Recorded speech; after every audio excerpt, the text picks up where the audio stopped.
All right, now what we're going to do next is watch a scene from a movie with an unconventional interview. Actually, there are quite a few famous interview scenes in movies. The Devil Wears Prada, that's a famous one. Check that one out. The Pursuit of Happiness with Will Smith, that's a pretty well-known one. But I want to look at a scene from The Upside. I actually haven't seen the whole movie. I think I saw half of it on TV, but there's a scene in it with a kind of odd interview. What we're going to do is we're going to watch the scene, and we're going to pick out some interesting, useful language to learn, right? Of course, in context. That's what we do, right? We learn things in context. When you learn in context, you can remember it more easily, right? It sticks more. You see how it's actually used. All right, so let's check out this scene from... Oh, I got to change my background here. Let me make myself transparent. Let's do it like that. Hey, there we go. There we go. All right, so let's check out this scene from The Upside with Kevin Hart and Bryan Cranston. Get my kid, man. You can't always tell by looking at someone what's wrong with them. Well, tell me more about the previous. Excuse me. What are you doing? Oh, relax. It's not a holdup. Okay, listen to that. Relax. It's not a holdup. Listen to that. The previous. Excuse me. What are you doing? Oh, relax. It's not a holdup. Relax. It's not a holdup. Relax. It's not a holdup. What is a holdup? Is a holdup a delay? What is a holdup? Well, it can be a delay, right? But one meaning of holdup is something slightly different. Why would he be telling them to relax? They must have expected something. Well, this is actually a joke, but a holdup is when someone is robbing you. That's one meaning of holdup. Someone has taken out a gun or a knife and is basically demanding that you give them money. It's a holdup. A holdup at a bank, for example, right? So maybe they're not expecting him to barge into the room, right? And so he wants to make maybe a joke about that, right? So let's look at a couple of examples of holdup just quickly here. Okay, so a couple of different meanings. A holdup definition. Number one is a delay, so a situation that causes something to be delayed or slowed down. That's not what we want. Two is a robbery, a situation where someone is robbed, especially at gunpoint. Synonyms include robbery, heist, and stick-up. Okay, examples. There was a holdup. The bank was the target of a holdup with the robbers demanding cash from the tellers. During the holdup at the convenience store, the thief managed to escape with a large sum of money. All right, so that's it. That's how it's used. Okay, so let's listen to it in context again. The previous. Excuse me. What are you doing? Oh, relax. It's not a holdup. I mean, even though you've been holding me up for damn near an hour out there. See how he's got the double meaning there? Even though you've been holding me up for damn near an hour. So he's using the other meaning too. He's using both meanings. I gotta get to my kid, yo. You need to wait your turn. All I need is a John Hancock. Ain't gonna take you but a second, lady. All I need is a John Hancock. Ain't gonna take you but a second, lady. All I need is a John Hancock. Ain't gonna take... To wait your turn. All I need is a John Hancock. Ain't gonna take you but a second, lady. But a second. That means it's just gonna take you a second. But what is a John Hancock? What is a John Hancock? That's actually a simple answer. I can give the origin too. That is a signature. If you ever hear someone say, could you put your John Hancock on that? Or I just need your John Hancock. It just means you sign it. That's all. Very simple. Now, what is it from? Well, John Hancock is one of the founding fathers of the United States. And in the first document that was signed as kind of a marker for the beginning of the United States, the Declaration of Independence, sent to England, right, the King of England, the founding fathers all signed their names. John Hancock's signature is famous because he did it larger than the others, right? It's very easy to read, and it's kind of distinctive. It's got a unique look. You can actually, if you're at the Smithsonian, I believe, in Washington, D.C., you can actually look at the original, I think, the original Declaration of Independence, okay? Are you delivering something? Yeah, employment papers. I just gotta have somebody sign it. It's gotta be like a manager or the owner. Is that you? Nah, it ain't you. No, it ain't you. He's just quick, right? He can identify that guy clearly is not a manager. Is that you, boss? Yes. Fantastic, man. Just sign. Why is he calling him boss? That's just a thing people use. I don't really ever call anybody boss. Never. But some people like to call people boss. I say sir or man. Sir is probably what I use most for people I don't know. Excuse me, sir. Sir. Hey, sir. Sir. Sir. Miss. Miss. If it's a lady. Miss. Hey, miss. You dropped your thing on the ground. Sir, you dropped your thing on the ground. But some people say, hey, boss. Boss, you dropped your thing on the ground. Don't know why. I don't know why. This one, please. How would I sign it? I don't know. Slowly. That's called a gasp. When you go, that's a gasp. What, don't your arms work? They don't. Hey. What about you, sweetie? Why do you need a signature? What does he call it? So he's using this kind of casual language. He's calling him boss. He's calling her sweetie instead of sir and miss, which is what I might use because I'm more formal than I need to be sometimes. I kind of like his style better. Sweetie and boss. I don't need a signature. My PO needs a signature. As a matter of fact, you should put your number down here. Just let's say matter of fact. Okay, let's look at matter of fact. Signature. My PO needs a signature. As a matter of fact, you should put your number down here just in case you on the phone or check in. That way it looked like I did what I said I was going to do. Matter of fact. As a matter of fact. Now, the whole phrase is as a matter of fact. Now, this one is used generally to maybe reiterate a point, to state that something is just true, right? This is a true thing that I want to say, but I might be emphasizing something or making a further point on top of something, right? So here I could say, for example, right? There's a restaurant you should try. It's called Beluba's. Absolutely the best. As a matter of fact, I'm planning to go tomorrow if you want to join me.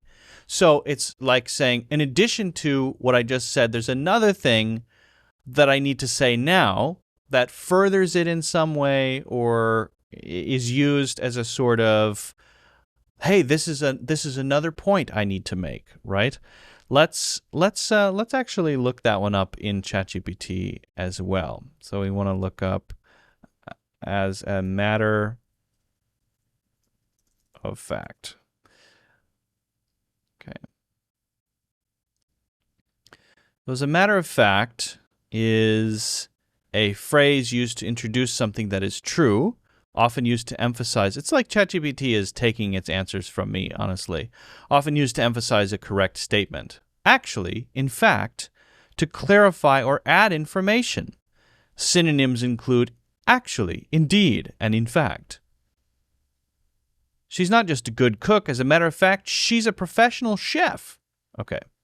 We get the idea. And if she asks, just say an extremely attractive candidate came in here, but y'all weren't looking for a supermodel. If she asks, just say an extremely attractive candidate. Now, we don't have candidate to talk about it, but a candidate is as a person applying for a job. So he's not actually trying to get this job. He's showing up to this place because he has to, because his parole officer needs him to be looking for jobs. He doesn't actually care if he gets it. He knows he won't. He just needs to prove that he's trying, so he gets signatures. What is a parole officer? The parole officer is the person who kind of monitors your activities after you go to jail. Once you get out of jail, you're on parole, possibly. Unless you complete your sentence, right, you're on parole. So if you're on parole, this is the person who's kind of watching what you're doing, making sure you're doing the right stuff, trying to get a job, right? Your parole officer. He's calling it his PO. His PO. Let's go back here. Put your number down here just in case you want to phone or check in. What about you, sweetie? Why do you need a signature? I don't need a signature. My PO needs a signature. As a matter of fact, you should put your number down here just in case you want to phone or check in. That way it looked like I did what I said I was going to do. And if she asks, just say an extremely attractive candidate came in here, but y'all weren't looking for a supermodel. I'm sorry, who That's a joke. He's saying he looks like a supermodel. He's joking. might phone? My PO. P.O. His parole officer. Okay, so he knows. He's the boss. He knows what PO means. Parole officer. What's that look about? What's that look about? What's that look about? What's that look about? Officer. What's that look about? Don't judge me. I ain't judged you. Don't judge me, I ain't judged you. What's that look about? Means you caught someone making an expression.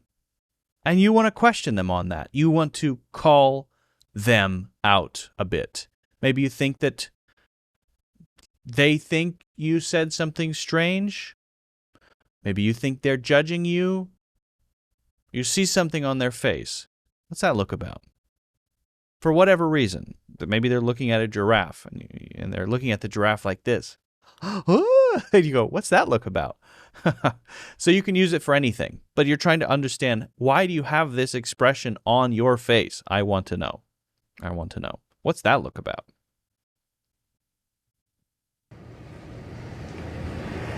Will you excuse us for a moment, please? That's a common expression. Will you excuse us? That means whoever I say that to needs to leave the room. Could you excuse us? Could you excuse us? Will you excuse us? Basically, get out. It's a very, very polite way to say get out. And it doesn't mean that in a rude way always. Sometimes I just have a private thing I want to talk about with somebody. So I say, would you excuse us? Now, sometimes I want you to go, but sometimes I'll go. If I say, would you excuse us? I may walk away with another person and talk about something privately with them. Or, in this case, I'm going to ask this other candidate in the room to leave the room. Don't judge me. I ain't judged you. Will you excuse us for a moment, please? Thank you. I gotta get to my kid, man. Why don't you have a seat? He said, I got to get to my kid, his kid, son or daughter. I don't know. No, I'm good. So you need a signature, you don't need a job. I need both. Well, then have a seat. Please. Have you ever done this kind of work before? I've done every kind of work that you can do with a record. What were you in? What does that mean to have a record? Again, he's referring to his criminal record. So he committed some kind of crime. He's saying, well, what kind of work can you do with a record? Well, if you have a criminal record, it's going to be more difficult to get a job, right? So I've done everything I can do with a record means maybe my career has been limited, but I've done a lot of different things. It suggests he kind of does odd jobs here and there. For?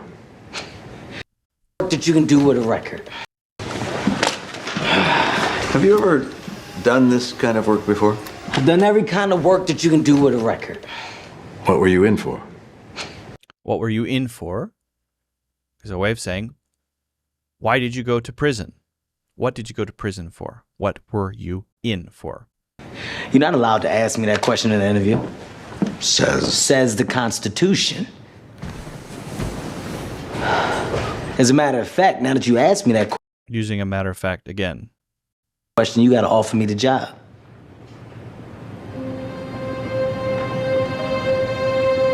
Okay. Okay. Okay. I'm offering you the position. What? Philip, what are you doing? I'm offering him the position. Position is another formal way of saying job. I'm offering you the position. So? I want to be your janitor, man. Janitor?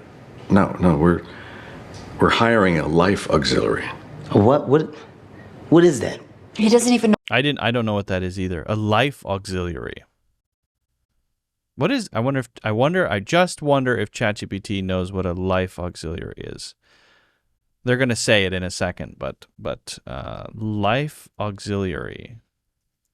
This term is not commonly used in everyday language and may not have a standard definition. However, if we break it down, life auxiliary, someone that provides additional help or support. Taken together, life auxiliary could be interpreted as a person, tool, or system that supports or assists someone in their life, helping them with day-to-day tasks. There you go. I think that's what they're about to say. What he's applying for, Philip. I need assistance. My arms don't work, as you so astutely noted. My arms don't work, as you so astutely noted. Okay, so being astute. So to note something is just to notice it, right? And sort of say something about it or write it down or pay attention to it, right? To note something, to remember it. To astutely notice means that you have an ability to notice things, right? You have a keen awareness of things, right? You can notice things with discernment or intelligence. Astute. The word is astute. So let's learn that one.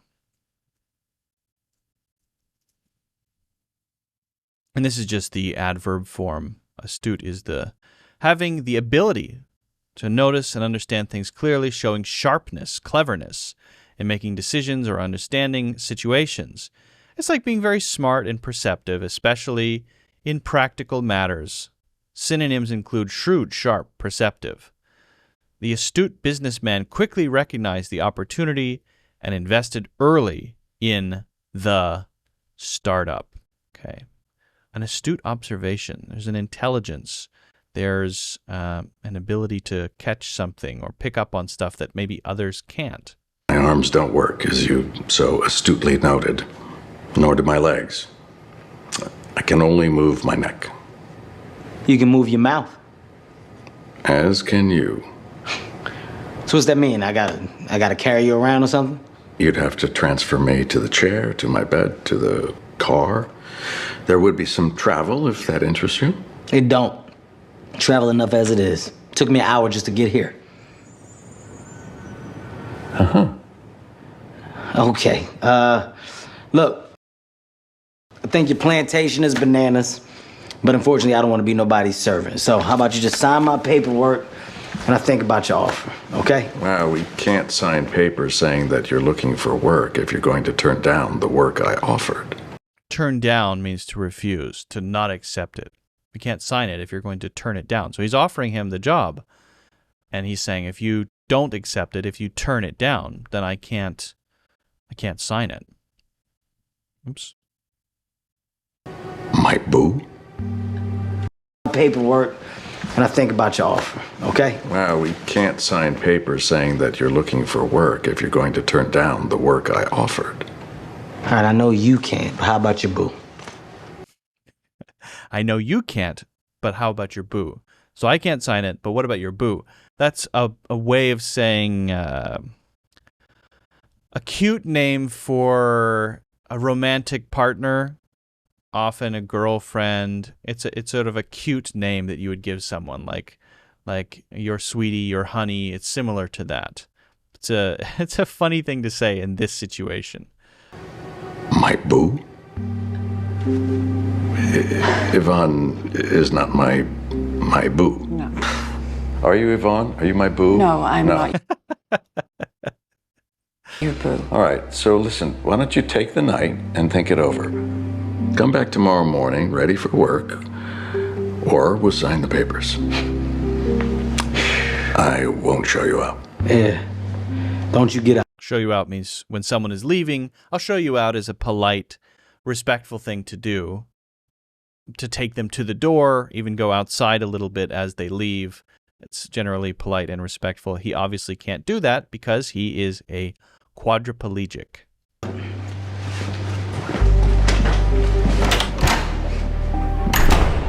Nice, nice, interesting. Okay, so we learned some useful words.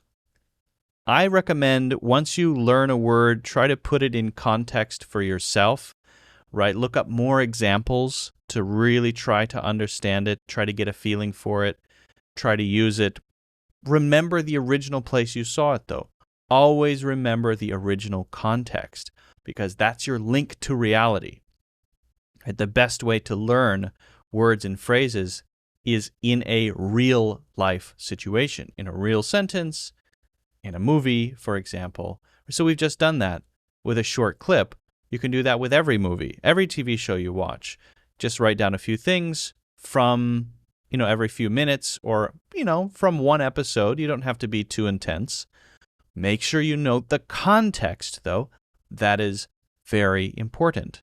The context is your link to how it's used naturally, so that you can learn how to use it naturally. And of course, you need to look at other examples as well. All right? All right. So if you haven't done so already, don't forget to hit the like button and subscribe, and also get a free course in the links in the description. All right. There is one more thing that I want to get to very quickly, and that is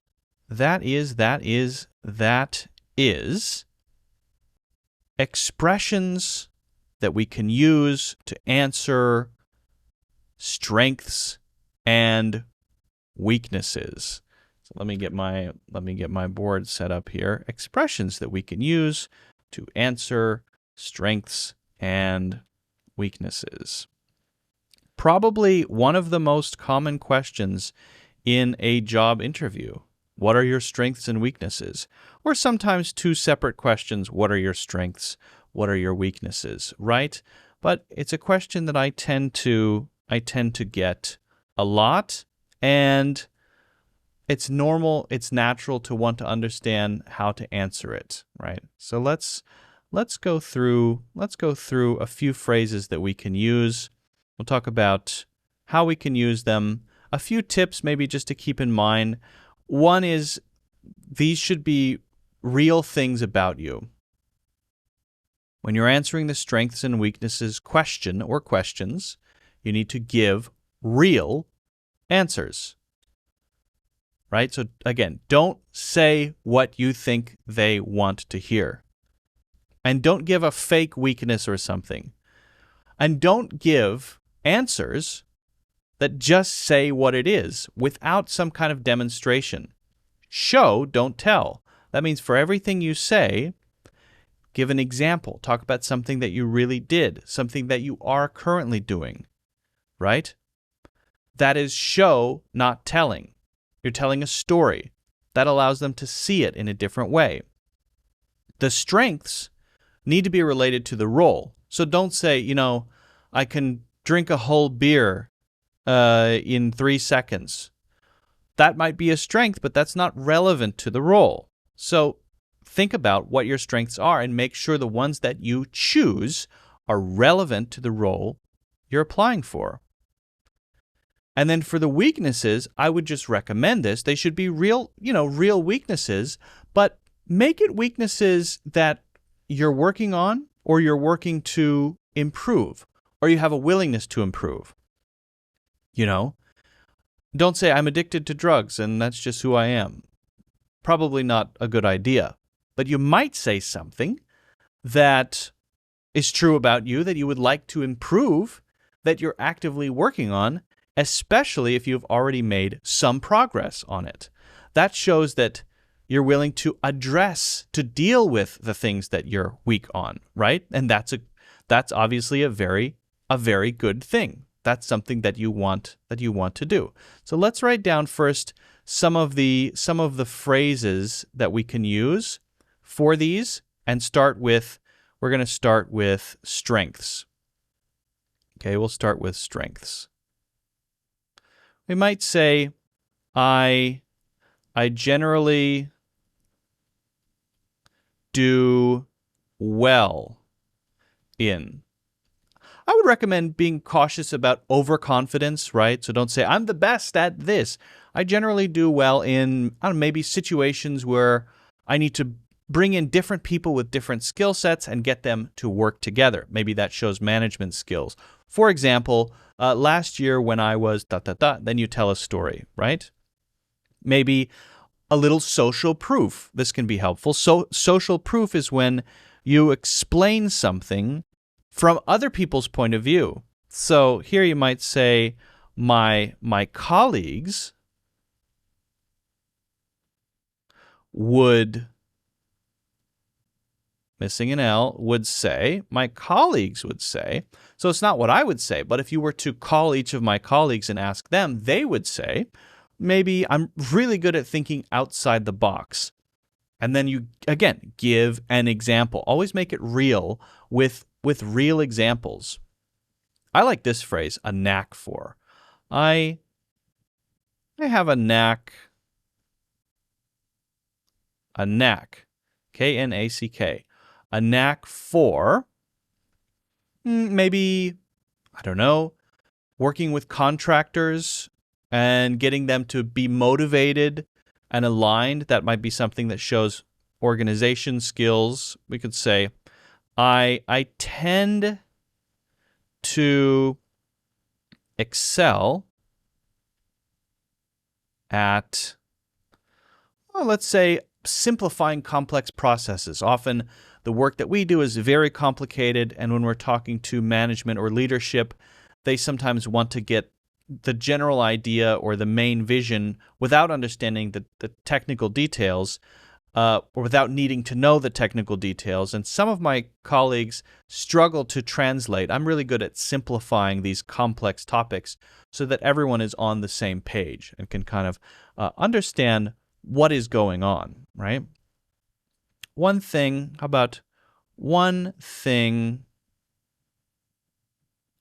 I've always done, okay, let's do it like that, done well. One thing I've always done well is thinking from first principles. So that's where you don't make a bunch of assumptions at first. You start with zero assumptions and you look at a problem, right, from its most basic standpoint and build up slowly from there. So that may be a strength. And then again, of course, you're going to give examples. So those are just a few phrases you can use when you're talking about your strengths. Now, what about when you're talking about weaknesses? You might say, for weaknesses, you might say, I sometimes struggle. I sometimes struggle to delegate tasks. I sometimes take on too much on myself and can't delegate as well as I should. And again, you want to say probably, I learned a lot about how to do this better a few months ago when we were working on this, and that. Again, demonstrate it and don't say, I'm terrible at this, right? Don't stress how bad you are at that. Say, I struggle with, or I sometimes struggle with. So we want to soften it a bit to make it less bad, but we still want to say a real weakness. You don't want to give one of those weaknesses like, I just work too hard. It's a real problem for me. It has to be realistic, right? But you can soften it. And again, always, I recommend include something that shows progress, that you're working on it, that you're willing to make progress, and maybe a real-world example that shows that if you can. There have been times when I needed help with, okay, maybe I needed help with I don't know, complex English. English is not my first language, and sometimes there's a lot of complex English, and I've sometimes needed help. But what I tend to do is I'll take maybe complex text and use a tool like ChatGPT to simplify it a little bit to make sure I get a good understanding and then start working on it. So you could give an example of what you do, right, when you face that issue. It has sometimes, you could say often, but let's say sometimes, been challenging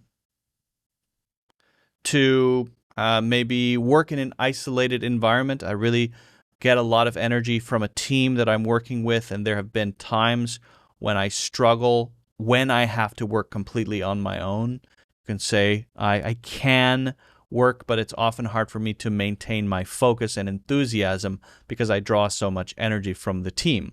And that may also be a good thing if I will be working closely with a team, right? Maybe not so good if I'm going to be working on my own. And then you can use some phrases when you're actually talking about the progress that you've made. You can say things like, I've been working